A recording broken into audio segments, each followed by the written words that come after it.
Greetings students, I hope that you're all doing perfectly fine. In this lecture, we're going to begin with the series of lectures on breach of contract.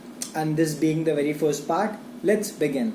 So as you can see on your screen right now, a breach of contract occurs when a party thereto renounces his liability under it or by his own act makes it impossible that he should perform his obligations under it or totally or partially fails to perform such obligations. The failure to perform or renunciation may take place when the time for performance has arrived or even before that. And on that basis, breach is of two kinds, namely anticipatory breach and the present breach. So in 2016, UPPC's examination mains question was asked, what do you understand by anticipatory breach of contract? At the same time in 2003 UPPCJ, this question was asked, explain with illustrations anticipatory breach of contract. What is the measure of damages in cases of such breach? Now, by the time that we're done with this lecture, I'm sure that you'll be in a much better position to answer these questions. So let's begin. What is an anticipatory breach? An anticipatory repudiation occurs when prior to the promised date of performance, the promisor absolutely repudiates the contract. It is an announcement by the contracting party of his intention not to fulfill the contract and that he will no longer be bound by it. This kind of anticipatory renunciation has certain effects upon the rights of the parties. Now, before we move ahead, I would like to discuss with you this question which was asked in UPPC's examination of 2003 and said, when prior to the due date of performance, the promisor absolutely refuses to perform the contract, it is known as, and the answer was anticipatory breach of contract, as you must be able to tell by now. Now, what is the effect upon the rights of the parties in such cases? So, innocent party is excused from further performance. To begin with, firstly, it has been held in Moshi versus LEP Air Services Limited that the other party is excused from performance or from further performance. The obligation under the original contract comes to an end and is replaced by operation of law by another obligation, namely to pay money damages. The only legal nexus that remains between the parties is to pay the damages which are assessed according to the old obligation, but the old obligation no longer exists as an obligation. Now, there are options of injured party. For example, that of immediate right of action. So, secondly, it entitles the injured party to an option either to sue immediately or to wait till the time the act was to be done. That an anticipatory breach gives an immediate right of action was recognized as early as 1853 in the landmark case of Horchester versus the LA Tour. So the facts were such that the plaintiff was a courier and he was engaged by the defendant to accompany him on a tour to Cummins on June 1, 1852. Nearly a month before this date, the defendant wrote to the plaintiff that he had changed his mind and declined his services.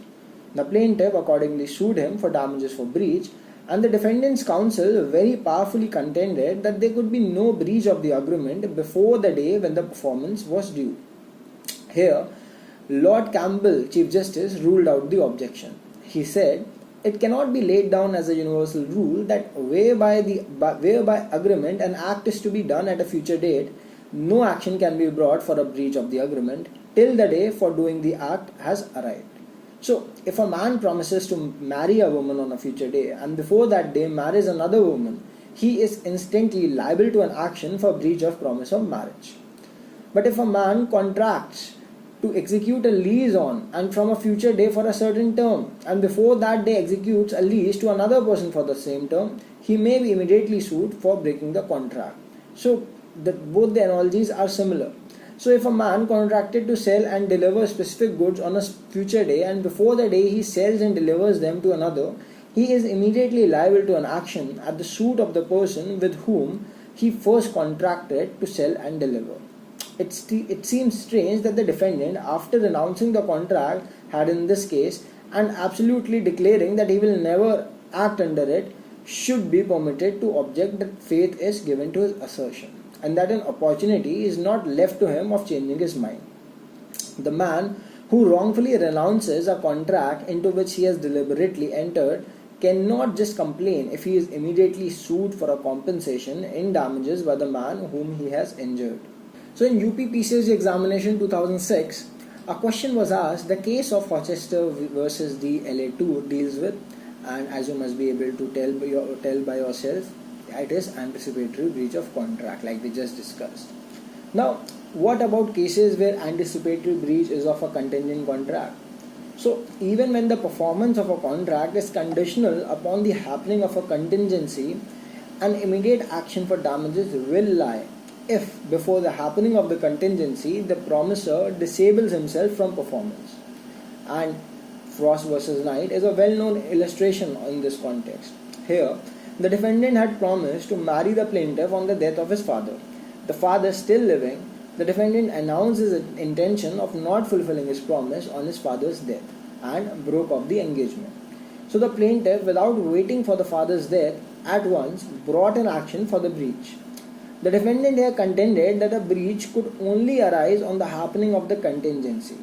But Chief Justice Cockburn held that the case falls within the principle of Rochester versus the LA2 and that consequently the present action is well brought. His Lordship said that when a contracting party announces his intention not to fulfill the contract, then the contract should be taken to be broken as all its incidents and the damages consequent on non-performance being assessed at the earliest moment. Many of the injurious effects of such non-performance may possibly be averted or mitigated. So to hold that the aggrieved party must wait until the time fixed for marrying shall have arrived would have the effect of aggravating the injury by preventing the party from forming any other union and by reason of advancing age rendering the probability of such a union constantly less. This is what given Lordship had to offer in this case. Now, what are the consequences of aggrieved party waiting for performance? So the option is with the aggrieved party to sue at once or wait for performance. And as held in the case of Jhandu Mein Jagannath versus Phool Chand Fateh Chand, the promisee, if he pleases, may treat the notice of intention as inoperative and await the time when the contract is to be executed and then hold the other party responsible for all the consequences of non-performance. But in that case, he keeps the contract alive for the benefit of the other party as well as his own. He remains subject to all his obligations and liabilities under it and enables the other party not only to complete the contract, if so advised, notwithstanding his previous repudiation of it, but also to take advantage of any supervening circumstance which would justify him in declining to complete it. So, if the aggrieved party does not accept the repudiation and rather leaves the contract alive, the consequences will be as follows.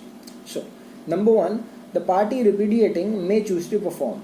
So, as held in Phool Chand Fateh Chand versus Jugal Kishore Gulab Singh, that the party repudiating the contract may nevertheless choose to perform when the time comes and the promisee will be bound to accept the same.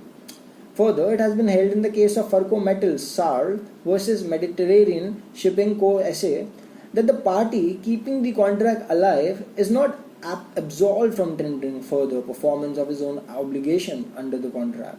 Accordingly, if a repudiation by anticipatory breach is followed by affirmation of the contract, then the repudiating party would escape liability if the affirming party is subsequently in breach of contract. In this case, the charterer refused to load the ship, but the owner of the ship affirmed that the contract was still alive and yet failed to make the ship ready to load on the day specified, and thus he became liable for breach of contract. Now, secondly, the second effect is that discharge by any other event may benefit both, in that if while the contract is lying open, some event happens which discharges the contract otherwise than by repudiation, for example by supervening impossibility or frustration, then the promisor would be also entitled to take the advantage of the changed circumstances. And the most appropriate illustration here is that of Avery versus Bowden, where the defendant chartered the plaintiff's ship and agreed to load it with a cargo at Odessa within 45 days. On arrival of the ship there, the defendant told the captain that he had no cargo for him and requested him to go away. The captain, however, stayed there in the hope that the defendant would fulfill his contract, but before the expiry of 45 days, a war broke out which rendered the performance illegal. The plaintiff then brought an action for breach. So here, it was held that the contract had ended by frustration and not by breach. It was open to the captain to accept the renunciation, and in that case, he would have had a right to maintain an action on the charter party to recover damages equal to the loss he had sustained from breach of the contract on the part of the defendant.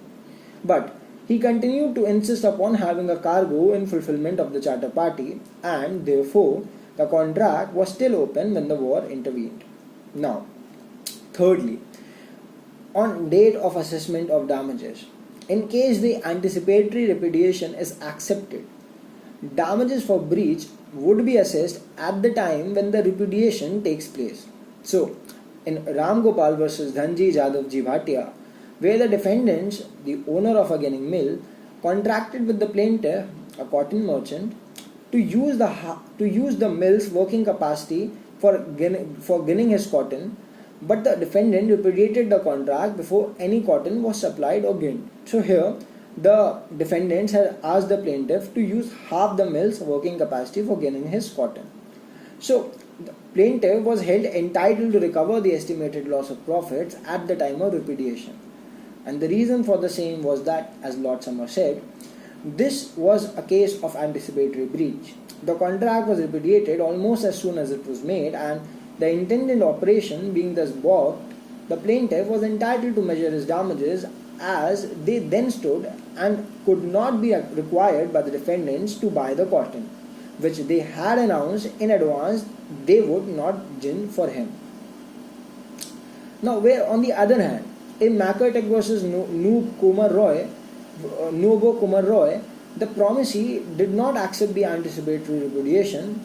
It was seen that the damages were to be assessed at the time fixed for performance, and the promisee was to take the risk of market rate falling, and in the meantime he was to take all reasonable steps to keep his loss to the minimum.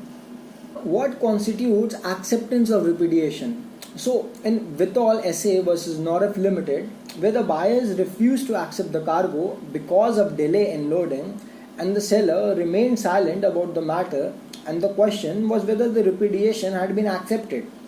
The court explained the requirement of acceptance as follows.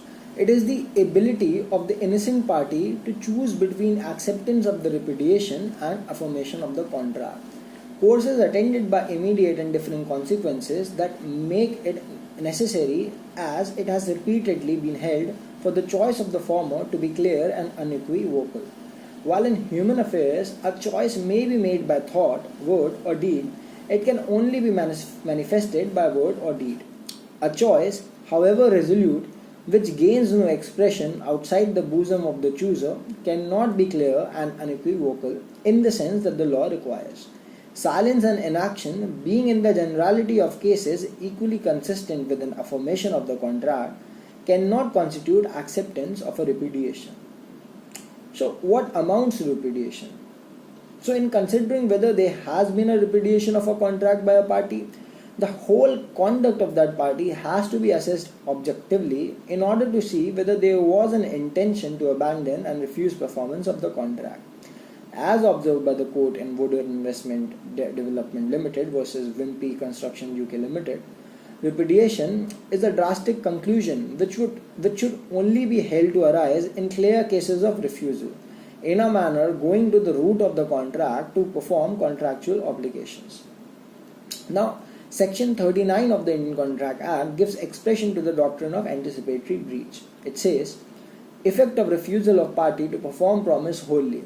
When a party to a contract has refused to perform or disabled himself from performing his promise in its entirety, the promisee may put an end to the contract unless he has signified by words or conduct his acquiescence in its continuance. So it has two illustrations. Number one, A singer enters into a contract with B, the manager of a theatre, to sing at his theatre 2 nights in every week during the next 2 months, and B engages to pay her 100 rupees for each night's performance. On the 6th night, A willfully absents herself from the theatre. Now B is at liberty to put an end to the contract. Illustration B. A singer enters into a contract with B, the manager of a theatre, to sing at his theatre 2 nights in every week during the next 2 months, and B engages to pay her at the rate of 100 rupees for each night. On the 6th night, A willfully absents herself. With the assent of B, A sings on the 7th night. B has signified his acquiescence in the continuance of the contract and cannot now put an end to it, but is entitled to compensation for damage sustained by him through A's failure to sing on the 6th night. Now, we must understand the idea that the breach is in entirety. So, the party in default must have refused altogether to perform the contract, and the refusal must go to the whole of the contract. Otherwise, the other party would not be justified in putting an end to the contract. That is one of the major principles that arise from this section. So, in Rash Bihari Shaha versus Nritya Gopal Nandi, where A agreed to purchase from B under 2 contracts 300 tons of sugar to be delivered at different dates, A, having failed to take delivery under the first contract, B claimed to rescind both contracts. So here the Calcutta High Court held that as there was no refusal on the part of A to perform his promise in its entirety within the meaning of section 39, B was not entitled to rescind the contract. Now where there is partial failure going to the root, we see that whether a partial failure goes to the root of the contract or not is a question of fact in each case. And as seen in the case of Juggilal Kamlapat versus Pratap Mal Rameshwar, where there was a contract for the sale of BT, Will and Hessian deliverable in the months of April, May and June. April and May quota of Wheat Will and April quota of Hessian were delivered and they were accepted and paid for by the buyer. For the rest, the sellers sent to the buyers delivery orders on certain mills asking them to take goods directly from the mills, and the orders reached the buyers through the hands of several middlemen, and they contain conditions different from the contract and require the buyer to take goods subject to the conditions imposed by the mills, and the buyer refused to accept. Here, the court held that the sellers were in breach of their contract. Because where a party abandons a project before its completion, he is of course liable to pay the cost and expense of completion. But whether he would be entitled to recover anything for the actual work done depends upon a number of factors, and one of them is that if the aggrieved party had an option to reject the work but nevertheless accepted it in its partial state, he would be bound to pay to the other an amount worked out on the basis of quantum merit. So things may be different when there is no such option. In a case of this kind, in Sumter versus Hedges, whereby a building contractor had done a little more than half the work for which he received part payment, he informed the owner that he had no money and could not go on with the work. The owner finished the building himself using the building materials which the contractor had left on the ground. So the judgment of the court was that the contractor was entitled to get the value of the materials so used but not to any amount for working. He had abandoned the contract. The owner completed and occupied whatever he found on the ground, and that could not be regarded as accepting or enjoying the benefit of the work done by the contractor. So here the claim for quantum merit was not justified. Now in relation to aggrieved party's liability to offer restitution, we see that the aggrieved party may, after putting an end to the contract, bring an action for damages for breach, but he will be bound under section 64 to restore to the other party the benefits he might have received under the contract. And this has been so held by the Privy Council in the case of Muralidhar Chatterjee versus International Film Co. Limited. Here, the defendants, a firm of film importers, agreed with the plaintiffs to supply them films at the rate of about one in a month. The plaintiffs were to pay them a fixed amount for rent and of course some other charges. One film was supplied and a sum of rupees 2000 was paid against it. But on account of exhibition difficulties, the film was returned to the defendants. Subsequently, another sum of rupees 2000 was paid, against which no film was supplied. Here the plaintiffs wrote to the defendants that on account of delay and breach of contract, all businesses dealings would be stopped. The defendants accepted this repudiation and plaintiffs sued them for the refund of their money. So it was held that the amount was refundable under section 64, subject of course to the right of the defendant to claim damages for the breach. here, this case was referred back to the High Court for the determination of damages. And explaining the relationship between sections 39 and section 64, Sir George Rankin said, the contract which may be put an end to under section 39 is voidable. The right to recover damages in cases where the contract has been rendered voidable by the wrongful act of a party thereto and has been rescinded by the other party accordingly is a right expressly conferred by the statute. But the right to damages is no objection to the application of section 64 to cases of rescission of contract under section 39 and the liability to make restitution attached to the party putting an end to the contract under section 39. So, referring to the money paid under the contract, his lordship said, the money was paid by the plaintiff in part discharge of the consideration or to become due to them from him under the contract. It was a benefit or advantage received under the contract which the defendants were bound to restore, though they may set off against the plaintiff's claim such damage as they had sustained. So the fact that the money had been spent by the defendants for the purposes of the contract was wholly immaterial. So students, that sums up this lecture. In the next lecture, we're going to continue with the damages for breach as mentioned under section 73 and 74 of Indian Contract Act of 1872. Thank you.